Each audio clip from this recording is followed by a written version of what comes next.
My name is Claire Whitaker, and I died on October 11th, 2017, just outside a town called Windermere in northern Kentucky.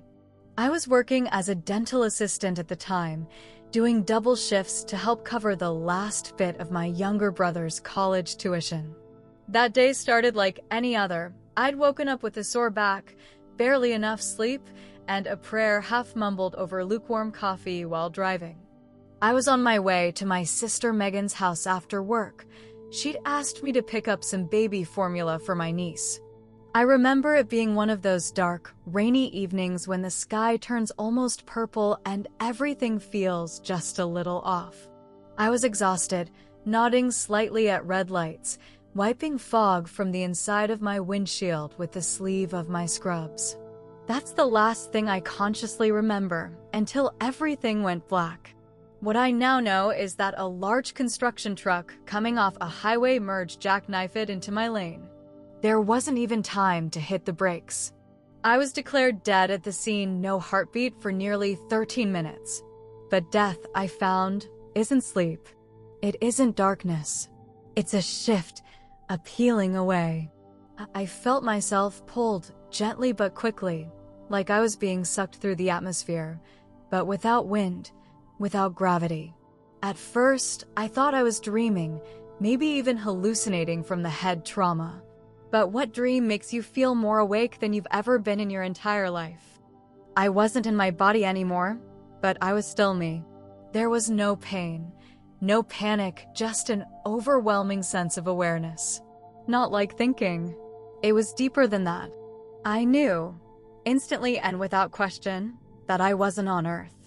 That what surrounded me was not human, not natural, not part of this universe. It was as though I'd stepped into a place that had existed long before stars or oceans or voices. And the light, oh God, the light, it wasn't just bright, it was alive. It had presence. It had weight and volume and emotion. I couldn't look away because it wasn't something you saw with your eyes. It was something that knew you. I stood there, or floated, I don't even know, and I felt it begin to press into me. But it didn't hurt. It was like being unraveled with love. I wasn't scared at first. I felt love. Peace. Not the kind you try to create in your bedroom with candles and meditation. This was holy peace. The kind that makes you understand why people fall to their knees in the Bible. And then it changed. Not in an evil way. There was no cruelty. But as I stood in that light, I began to feel something else. A mirror turned inward. I could feel the love, yes, but it was now looking through me, into me. Every corner of my life, every secret, every word spoken in gossip, every sin I'd excused or forgotten or justified, it all surfaced. Not in images or voices, but in knowing. I could see the ripples of my actions, times I'd lied to protect myself, turned away from someone in need, judged someone for their appearance or addiction, laughed at jokes I knew were cruel. Even the good things I had done suddenly felt hollow. I could see how much of my kindness came from pride, from wanting to be seen as the good one in the family. And woven through it all was the strangest grief, God's grief. Not anger, not disappointment. Grief. As though my whole life, he'd been reaching for me, and I kept swatting his hand away without even realizing it. That's when the fear started, not fear of hell, not fear of being punished, but fear of the separation. I could feel how far I had pulled myself from him. That distance, that gap, it was like standing on the edge of a cliff and realizing that everything that matters is on the other side, and you've built your whole life walking in the opposite direction. I couldn't speak, but my soul cried out, trembled. And in that trembling, with everything in me laid bare and every defense stripped away, I asked the question that had haunted me for as long as I could remember. Was Jesus really your son? I didn't hear a voice in the way we speak down here. There was no thunder, no booming echo, no deep man with a beard appearing from the clouds. But when I asked that question, was Jesus really your son? Something in the atmosphere changed so drastically, I felt it like a current of electricity vibrating through everything that made me. The light, which had been warm and embracing, suddenly became heavier. Not cold, not cruel, but holy. Pure. So pure it was terrifying. I can't describe it in a way that makes sense on this side of life, but the love was still there. It had never left, but now it was accompanied by something so immense, so deep, so ancient, that it shook me to my core. It was as if the light had expanded to reveal not just God's kindness, but His holiness, His justice, His majesty. I felt so small, so impossibly unworthy to even ask such a question. But He did not turn away from me. Instead, something began to happen. I saw not with eyes, but with something far more intimate. I saw Jesus. Not the soft version from paintings. Not the sanitized version from Sunday school felt boards. He was there, wounded, bleeding, eyes filled with both unimaginable pain and unshakable love. I saw Him being mocked, spit on, dragged through the streets. I saw the whip, the crown of thorns, the nails. I saw every scream of agony and the silent moments in between when He looked up toward the Father with tears in His eyes. And what broke me wasn't just His suffering, it was what I felt in the presence around me. I felt God's pain. Not distant pain, but gut-wrenching sorrow. The way a parent feels when watching their child die, except amplified in ways no human mind could hold. The crucifixion was not an isolated act in history, it was personal. It was God's heart being torn open in the most public, humiliating way possible. Jesus wasn't just a messenger, a good teacher, a symbol of sacrifice. He was the direct extension of God Himself, the embodiment of divine love and justice wrapped in fragile human flesh. And in that moment, I realized something that utterly shattered me. My whole life, I had reduced Him to a name, a debate, a controversy, a subject I avoided at holidays.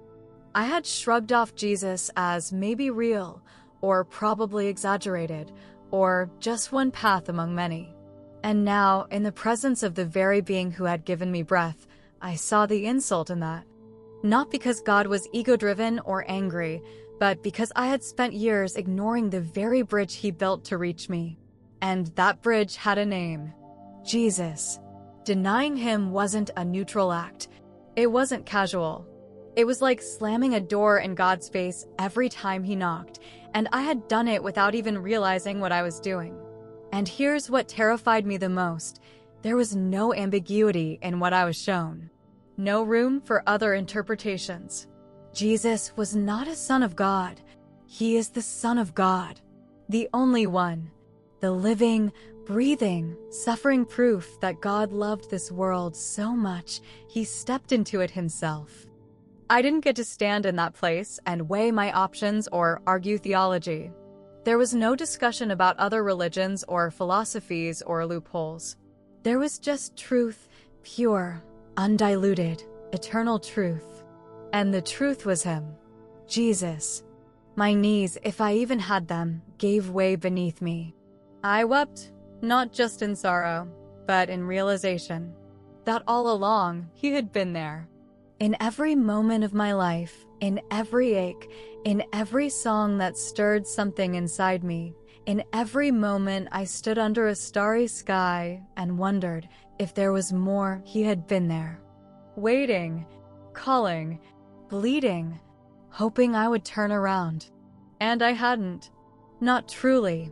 I'd played spiritual games, said polite prayers, nodded at sermons, but I had never surrendered. Not really. And now, face to face with the God I thought I'd known, I saw how far I'd actually been. It was the most terrifying feeling in the world, not because God hated me, but because He loved me so completely and I had been blind to it. And in that moment, I knew the answer to my question not because someone told me, but because my soul had come into contact with undeniable, unshakable, eternal reality. Jesus was, and is, and will always be the Son of God. And nothing else matters more than how you respond to that truth. I wanted to stay in that place, even though it undid me. Even though it broke me open in ways I didn't know were possible, I never wanted to leave. There was something about being known so deeply and still not being cast away that held me frozen in awe. In that light, I felt both the weight of every sin and the incomprehensible freedom of being forgiven. There wasn't a court ruling. There wasn't some checklist of religious deeds being tallied in a ledger. It was something far more intimate. I could feel the love of God wrap around every corner of who I was, even the parts one tried to hide, even the ones I didn't like to admit existed. I realized how many years I had spent trying to earn approval, trying to be good enough for others, good enough for God, good enough to call myself a Christian, even though deep down I had no real relationship with Jesus at all. I'd been using the name of God like it was some vague force, some background hope that maybe he existed, but I had kept Jesus out of it because I didn't want to deal with the discomfort of commitment. That's the thing nobody ever told me growing up in church. You can't skip past Jesus to get to God. I had tried to do that. Tried to live morally, help others, even pray sometimes when life got hard, but I had bypassed the very door God gave us to reach him. And now I was standing in the presence of a love so vast it hurt, and I was being shown that Jesus wasn't optional. He wasn't a footnote. He wasn't a side character in the story. He was the story, the center of everything, the image of the invisible God, the way, the truth, and the life, not because he said so, but because he is so. I felt like I had been blind my entire life, walking past signs, ignoring whispers, excusing my spiritual apathy as open-mindedness. But now I was flooded with awareness, and it terrified me not because God wanted to punish me, but because I understood that I had been offered the most beautiful gift in the universe and had spent decades leaving it unopened. And then, just as suddenly as I had been shown all of that, I felt something shift again. It wasn't hostile. It wasn't even final, but it was firm. I felt that I couldn't stay. Not yet. It wasn't time. I wanted to protest. I wanted to fall on my face and beg to remain. But even that impulse wasn't needed. God already knew it. And still, the pull began. I could feel myself being drawn away from the light, and panic started to rise inside me. Not because I feared death. I had already died. No, it was the thought of going back into the world and carrying this truth, this weight, this glory, and failing. What if I returned and got comfortable again? What if I got distracted? What if I forgot? What if I lost the clarity that was now burning like fire through every part of me? But that's when the final moment came, and it was the one I'll never, ever forget. I felt God's presence lean closer, not in a literal way, but in a spiritual one, like my very soul was being held, and I felt him impress something into me so strongly. It was as if the whole universe stopped to listen. Tell them who he is. Don't let them die wondering. It wasn't loud, but it was louder than anything I've ever known. It was the most sacred commission I could have ever been given. And then, like being dropped into icy water, I gasped and jolted as my soul slammed back into my body. When I opened my eyes again, everything hurt. The hospital lights overhead were sharp and sterile, and I could hear the beeping of machines and distant voices, some panicked, some calm, all jarring after where I had just been. I was back. My chest ached, my ribs felt broken, and my head throbbed like it had been cracked open, but none of it compared to the pain of returning. Not physical pain. Separation. I had been in the presence of God, and now I was back in the smallness of flesh and bones and wires and confusion. I could barely speak at first. Nurses and doctors buzzed around me in shock, whispering things like no heartbeat for almost 13 minutes and we thought we lost her. But none of that mattered to me. Not compared to what I had seen, what I had felt. It took days before I could say anything out loud about it, and even then, I wasn't sure where to begin. How do you explain to people that you met the one who created everything? That you looked into the purity of truth itself and saw your whole life reflected back at you? How do you tell them you stood in a light so holy that every falsehood burned away and only the core of who you are remained? Most people didn't believe me at first. Some thought it was the trauma, or the drugs, or my brain misfiring during death. But they couldn't explain the changes in me afterward. I wasn't the same. I couldn't be. I felt like I was walking around with my skin turned inside out, emotionally raw, unable to tolerate lies, gossip, spiritual shallowness, or the way we all pretend we have time. I used to be so passive, so comfortable in vague beliefs and half-hearted prayers. But now I wake up every single day with a fire in my bones. Because I saw the answer to the question we're all afraid to ask. Jesus is real, not just historically real, not just morally admirable. He is the living Son of God.